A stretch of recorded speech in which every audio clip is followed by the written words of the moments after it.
de las ventajas de hablar de último es que todo se ha dicho ya con anterioridad.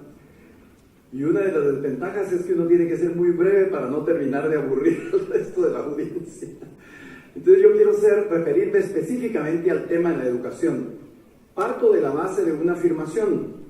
Creo que los sistemas políticos y la educación tienen una relación profunda e importantísima, porque la gobernanza de todos los países depende de un gobierno eficiente y comprometido con los objetivos del país y las necesidades de la población, y en segundo lugar, con una ciudadanía responsable, comprometida y consciente de sus derechos, pero también de sus obligaciones. Y la ciudadanía responsable se forma a través de la educación en valores cívicos, en proyectos de carácter histórico y, por supuesto, en el compromiso de la ciudadanía con el destino histórico de su sociedad y de su país. La democracia que estamos viviendo en este momento en toda América Latina, es uno de los periodos más prolongados de democracia que han existido en la historia de nuestros países, y especialmente en la mayoría de los países de América Latina, con un par de excepciones. Esta democracia que se está viviendo fue construida por generaciones que fueron educadas específicamente en sueños históricos, en proyectos históricos y en compromisos de los ciudadanos con el destino de su propio pueblo y de su propio país. Fueron 30 años de lucha en la apertura democrática, pero se lograron superar todos los obstáculos de la violencia, de la represión y de la prohibición de libertades cívicas y de libertades políticas. Se logró superarla porque existía una formación política, una formación y una educación cívica y un compromiso histórico con las sociedades en las que se estaban viviendo. Esa lucha histórica que superó todos los obstáculos se logró por ese compromiso que se tenía de los dirigentes políticos con un futuro a construir en beneficio de los pueblos y de los países. Y históricamente, quiero decirles que se ha demostrado que la formación de una cultura cívica, de un compromiso histórico de las sociedades con sus países, está en el fondo del éxito de la mayoría de los países desarrollados del mundo. Eso no es casualidad. Por ejemplo, lo del sueño americano. Todo el mundo quiere irse a los Estados Unidos para alcanzar el sueño americano. ¿Qué es el sueño americano? Yo me recuerdo que en un discurso el presidente Reagan dijo: tenemos que reconstruir el sueño americano. Y ganó las elecciones con eso, y tuvo un éxito tremendo desde el punto de vista político, pero la verdad es que nadie sabe describir con claridad cuál es el sueño americano. El sueño americano es llegar a vivir a un país donde hay libertad, se puede tener éxito, pues puede definirse de muchas maneras. ¿De dónde salió el sueño de la eficiencia alemana, de la capacidad de trabajo de los japoneses?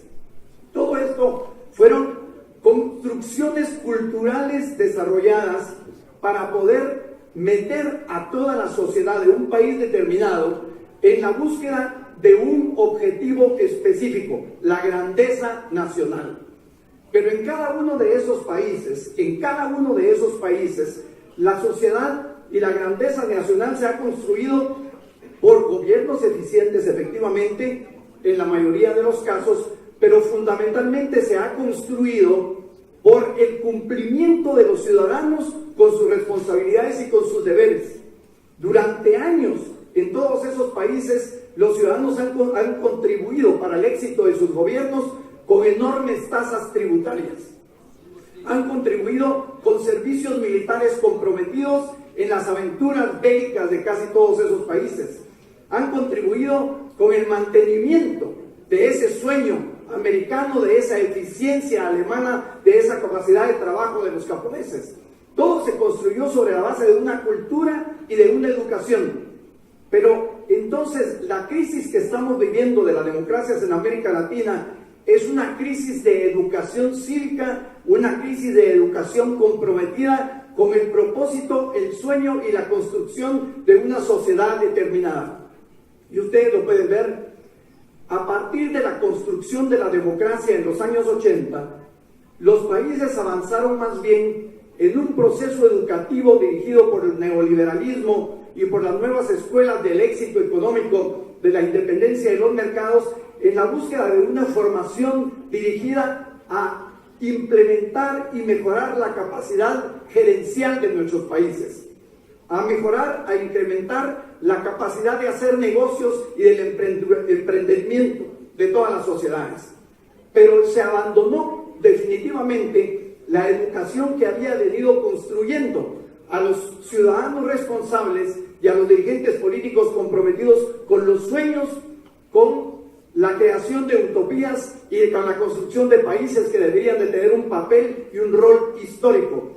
Y la disminución de esa formación, el aumento de la importancia de la educación privada sobre la educación pública, la pérdida de los valores que comprometan a todos los jóvenes y a toda la sociedad con esos objetivos de carácter nacional, es lo que ha provocado una crisis de la democracia, porque ahora nos enseñaron a tener derechos, pero no nos enseñaron a tener obligaciones.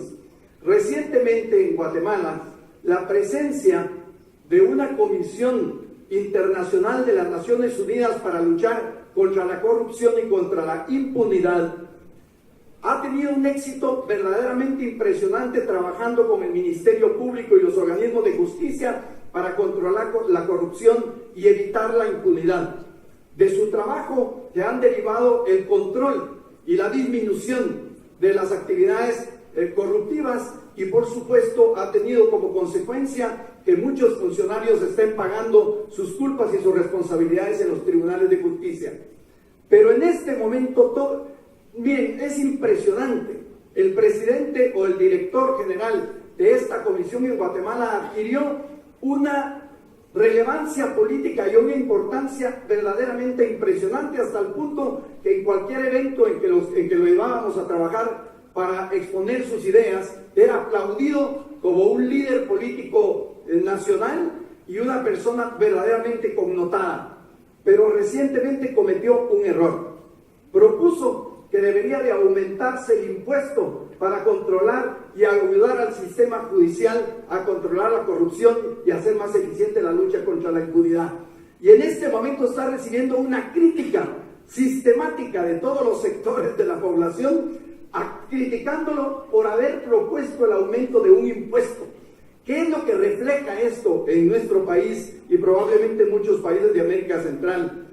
Que la gente se alegra con que le protejan sus derechos y se los reconozcan, pero no quiere adquirir los compromisos que se deben adquirir para enfrentar de común acuerdo y todo el mundo cumpliendo con sus deberes para poder sacar adelante el país. Lo que yo quiero sostener entonces con mucha brevedad es que la crisis de gobernabilidad en América Latina, la crisis de la democracia, es una crisis de educación, es la ausencia de una cultura cívica que nos comprometa a todos, y no solo a los dirigentes políticos o solo a los dirigentes empresariales, sino que a todos en la construcción de la sociedad que hemos soñado tener y que deberíamos de construir de común acuerdo. Para poder construir gobernanza se necesita un gobierno eficiente y una ciudadanía responsable. Muchas gracias.